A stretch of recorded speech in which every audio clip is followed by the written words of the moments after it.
All right, finally getting around to day 2 of 2025 team training camp. And as you will quickly guess, this was a jerk day.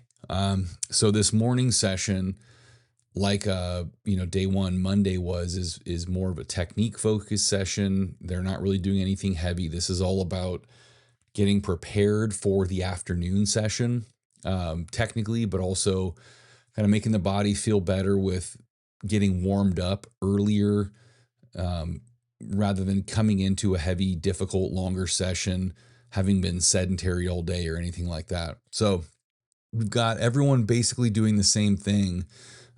This here is jerk balance, which is one of my favorite jerk exercises. I use it all the time with my athletes. I use it with myself. And the idea here is learning to step through into that split without diving your body onto your front legs. So you're maintaining balance, between the two legs, keeping the posture you want, and ending up in a nice solid position. And this here is a jerk behind the neck from split or in split, however you want to say it. And so this is really similar to another exercise I use a lot, which would be a push jerk behind the neck in split. The difference being in this one, rather than both feet staying attached to the floor the whole time, they're lifting both feet and replanting them. The idea is to plant them in the same place. So you are starting and ending in your perfect split position. And it's a lot harder than it seems or looks. Once you try it, you'll find that your feet want to move all over the place, even though you're barely lifting them. And your good split position usually feels too long. So for example, that first rep that Megan just did was a little bit short. That knee was a little too far over the ankle. So I'm in the background telling her to adjust it and kind of find that better position. Like Nadia's position here is really good, but she's been doing these with me for a long time.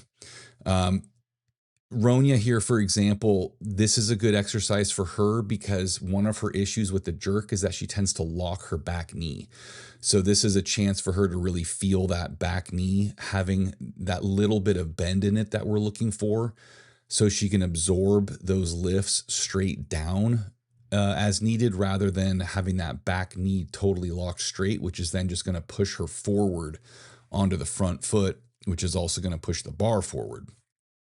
So same idea here, looking for that balance, looking to keep the hips right under the bar so that when they land, they are in that perfect position already and don't have to adjust. And this is, I would just call this a drop to split. I think I mentioned the last video that Elisa had shoulder surgery relatively close to this camp. So she wasn't doing a lot of overhead work, hence the leg only thing. So now these guys are going on to some snatch technique work. I don't use power snatches very much because there's so many potential problems. Tina is one of the lifters who can do power snatches consistently well. So I give them to her more than most people. But the idea with that complex power snatch plus, I think it was a snatch from power position, is really getting her to follow through on that leg drive while also being balanced. And you'll see most lifters tend to shift backward when they do power snatches and power cleans. So being able to maintain your balance in a power, I think typically really helps you figure out your balance in a full lift. So now she'll go to snatch from power position and, looking for that same big vertical leg drive with a really powerful finish rather than just kind of ducking under it because it's a full snatch. And Piper there, same thing, snatch from power position I use with her a lot because she loves to shift backward and not finish her leg drive through the pull. And I love to yell at her about it, metaphorically speaking, that is. This one gets everybody for a couple reasons. So this was a complex I've been doing with Nadia for a long time because she's another lifter who loves to just do everything with her hips. Which works to a point and then very suddenly stops working completely. So she's doing a vertical jump plus a snatch pull plus a snatch. So at each stage, we're basically going from, more focus on pure leg drive to kind of integrating that leg drive into more of a snatch type movement to applying it directly to a snatch. And the thing that throws people off is that she has straps in the pull and then throws them off for the snatch. And who cares? I don't know why people are so stressed about that. She's doing a pretty good amount of volume. It's not like she can't hold on to the bar, but that gives her hands a break, gives her grip a break so she can do that exercise well and not have, any potential fatigue or hand pain bothering her during the pull, meaning she can, really focus on acceleration and doing the movement exactly the way she wants. And then she's not using the straps for the snatch itself anyway, so it doesn't really matter. Um, Tina here, I mentioned this in the last video too, that these guys were all pretty early in their training cycle. So they're doing a lot of reps, a lot more volume. So you see a lot of complexes, a lot of, doubles and triples. That usually doesn't last super long in the cycles. Like I don't do a lot of triples. I'll do doubles a lot more, but triples are usually only for, 4 to 6 weeks, typically at the beginning of a cycle. So moving on here to a slow pull snatch with no jump. So again, this is focusing on both her position off the floor, so she's not tipping over or shifting backward or anything like that.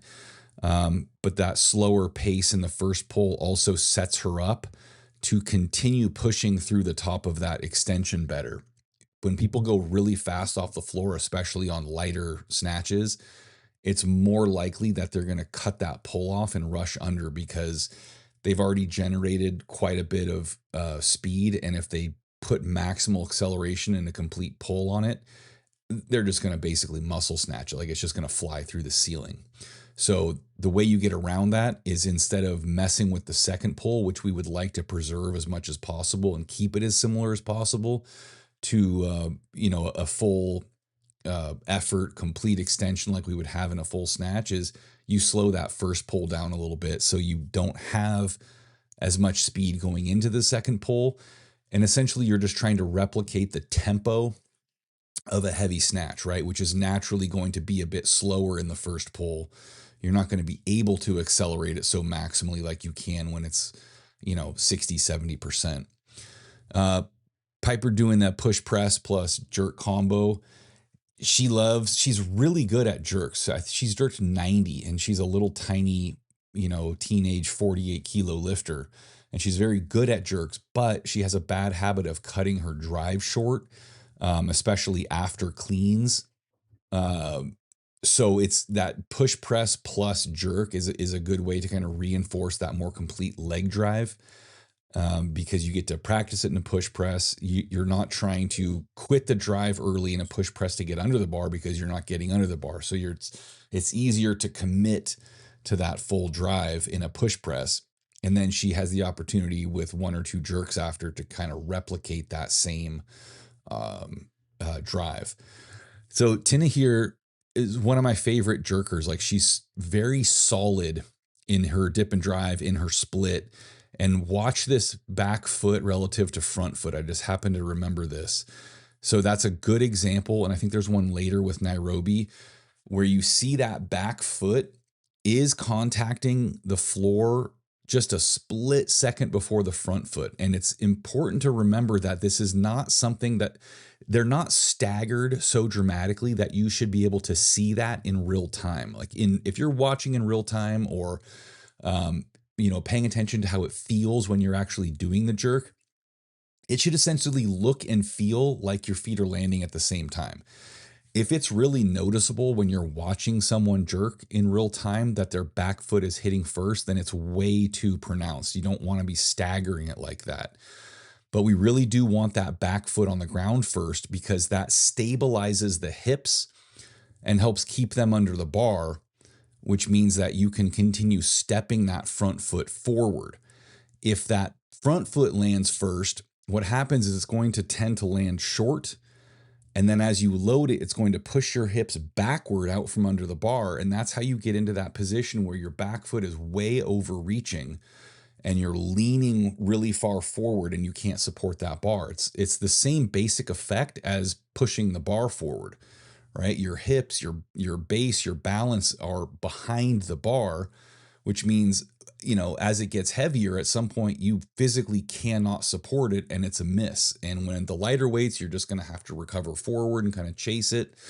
Um, Someone just put out a video about this saying that it should be front foot first. And fortunately, a lot of people pushed back on that and just said, that's crazy. Watch any elite lifter unless they're making a mistake. And it just doesn't happen that way. So that was nice to see that people just didn't buy into that because somebody happened to say it on the internet. You guys can probably hear my dog in the background grumbling. He's getting older and he's very grumpy and angry when he's tired and hot and people aren't paying attention to him. Laura wasn't at camp day one, so she flew in, arrived kind of mid-session and got going really fast. She's another one. She's actually had shoulder surgery on both shoulders, not really related to weightlifting directly. She was a collegiate softball player, so she was already, an overhead athlete with messed up shoulders. So it was just kind of time and mileage and coming into weightlifting at a relatively late age and already having that kind of abuse there. And Adela here, I think I mentioned last time, she actually just moved on from weightlifting and became a rower, and within like a few months won the indoor world championships in I think the 1,000 meter. She's a full 6 feet tall, from Estonia, really strong, really athletic. So it was kind of the perfect sport for her to go to because she's way too tall for weightlifting. She's never going to be a super heavy, like a true super heavy. But that being so tall and being really strong is a great combination for rowing, clearly, as she demonstrated. So if you were paying really close attention to the feet there, you would have noticed that Megan's front foot landed just very slightly before the back, but not so much that it really caused a big problem. However, you'll see that she has a tendency for that to become more and more pronounced as she gets more tired, especially after cleans and as the weights go up. And then you'll start seeing it cause a problem because she gets pushed backward and gets squished under that bar and misses. And so Adela here doing behind the neck first plus front. The idea being, again, to keep the hips under the bar, which is typically easier when you go from behind the neck because you don't have to move the trunk at all. Like it's already leaned forward the amount you want. The bar's in the exact plane you want it to finish in. So really all you have to do is drive straight up, push yourself straight down and split your feet. But of course, it's not always that simple. As you saw, she was still kind of trying to lean into that split a bit too much. Laura here just doing snatch deadlifts. I mentioned last time that this is early in a cycle. So more deadlifting, like really basic pulling strength stuff, and not as much, conventional snatch and clean pulls that are kind of more focused on speed. And also, these guys are all doing more things like push presses along with jerks. Ronya there was doing power clean plus push press. And a lot of the time, kind of depends on the situation and how much they're doing and what they need to work on. But I do like having people power clean into their push presses when I can, because I like power cleans. They're really good for, practicing the clean mechanics, but also particularly focusing on the speed and the precision of the turnover. And if you're doing it with push presses, it's not going to be very heavy, relative to your best power clean, which means you can kind of throw it in there without, creating a whole lot of fatigue. It's not really a problem. You're not stacking too much on that person, but you are getting some benefit from it for the clean as well. And you have the opportunity then to practice that transition from the clean rack position / grip, into the jerk rack position, which depending on the person can be almost identical or really, really different. And so when they have a serious, sorry, I'm going to interrupt myself, watch her feet timing. She's good at getting the back foot down first. And so you see how her hips stay right under the bar. And now she ends up in that really strong position where she can support it well. I don't really even remember what I was saying. Oh, transition between clean and jerk rack positions. If you have a pretty significant difference between those positions, that adjustment can be really difficult and it can be inconsistent. And that can throw off a lot of clean. So you'll have a lot of lifters who can jerk a lot more from the rack or the blocks than they can after a clean. And in addition to the fact that you're just a little bit more tired after having done a clean, a lot of the times it's because they're not able to get into the same position that they can when they're just taking a bar out of a rack and they can easily do exactly what they want to do.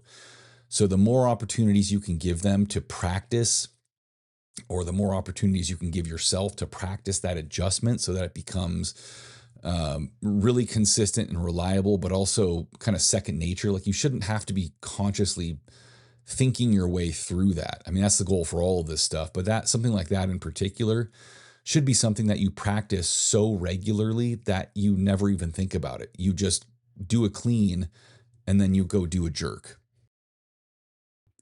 And I forgot to do it on day one, but I filmed some of these guys' accessory work just so you could get a sense of what they're doing. And Elisa is super springy. Like she'll send me videos sometimes doing box jumps on a box way higher than this and say something like, is this high enough? And it's like sternum height. And I actually kind of prefer relatively low boxes and having a lifter jump as high as possible and try to come down onto the box more gently so they can more easily focus on the actual jump and that explosiveness than on trying to lift their feet up to their chin just to basically, barely squeeze onto that box. And then again, if you're going to do presses for your jerk, why not do them in your split position so you're getting what exercise scientists refer to as a double whammy? So instead of just getting that upper body training, you're also spending more time in strengthening and improving your comfort and familiarity with your good split position. There's no reason really not to do it unless for some reason you're trying to do absolute max effort, press single, which not something that we typically do. And I'm a big fan of single leg RDLs. She's got a band on here just to put a little tension outward against it, kind of help make sure that that lateral glute and all that hip stabilization musculature is doing its job. And you can do those with the bands either way, kind of depending on what each athlete needs, but also it's good to mix it up set to set in any case. So anyway, big fan of jumps, big fan of rowing exercises of every kind, whether it's, bent rows with a barbell, single arm, double arm, supported, not supported, dumbbell rows, whatever. Z press, really like it. It kind of forces you to maintain that good posture instead of doing anything weird like leaning back or arching too much, but it also kind of reinforces your mobility. So all around good way to do presses. And it's always nice, again, to get as many different elements from your accessory work as possible so that you don't have to have 100 exercises. You're really trying to get as much as you can from each one to kind of maximize the effect without adding more and more and more, for people who have a limited amount of time and energy and recovery ability. All right, guys, I will see you on the next one. Who knows when?